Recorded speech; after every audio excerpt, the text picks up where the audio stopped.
Сәлем достар, қызықты әңгімелер арнасына қош келдіңіздер. Маған тіркеліп лайк басуды ұмытпаймыз. Қазақстандық келіншек отбасылық өмірінің қиындықтарын баяндап берді. Сүймеген адамға тұрмысқа шығудың салдары қандай болатынын айтты. Биғайша Еркінбек қызың осыдан 1 жыл бұрын өзі бұрын-соңды көрмеген жігіт алып қашқан. Алайда әлгі жігіттің отбасын әкесі жақсы таниды екен. Тіпті ішімдік ішіп отырып құда болуға уәделескен. Бүгінде Биғайша әкесіне осы сөздері үшін әлі күнге дейін ренжіп келеді.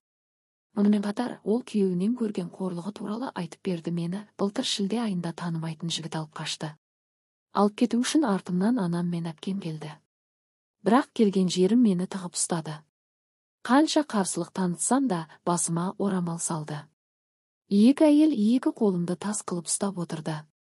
Қатты шаршап ұйықтап қалыппын. Қашып кетуіме де болатын еді. Қазір қатты өкініп жүрмін. Өзім оңтүстіктің қызымын. Күйеуім екеуміздің ауылымыз жақын.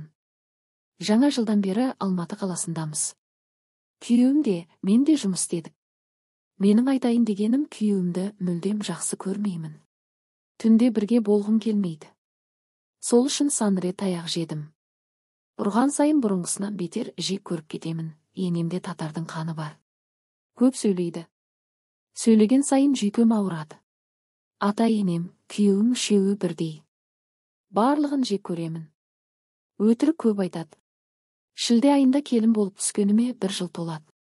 Енем неге бала көтермей жүрсің? Бәлкім суықтап қалған шығарсың дейді. Тәуіп балгерге дейін алып барды. Ал күйеуім менен тығылып, WhatsApp желісіне кіріп қыздармен сөйлеседі. Қыста қыздармен сөйлесіп отырған жерінен ұстап алып, үйге кетіп қалғанмын.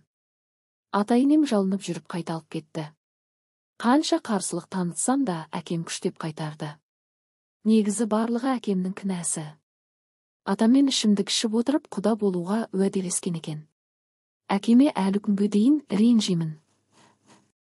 Сол сөзінен кейін сыртымнан көріп алып қашты, сыныптасым алып шығып берді. Ол баланы да жек көремін. Түнде жылап, соны қарғаумен келемін. Күйеуім түнімен сағат 3-4-ке дейін друг вокруг желісінде қыздармен сөйлесіп жатады. Не істерімді білмей басым қатып кетті. Шынымды айтсам, бәрінен шаршадым. Кетіп қалғым келеді. Бірақ нақты себеп керек. Арамызда бала да жоқ. Өмірімді ары қарай онымен бірге елестете алмаймын. Оған күндіз керек емеспін. Қайда жүргенім маңызды емес. Оған төсек қатынасы ғана керек. Қатты ауырып жатқанымды айтсам да қоймайды.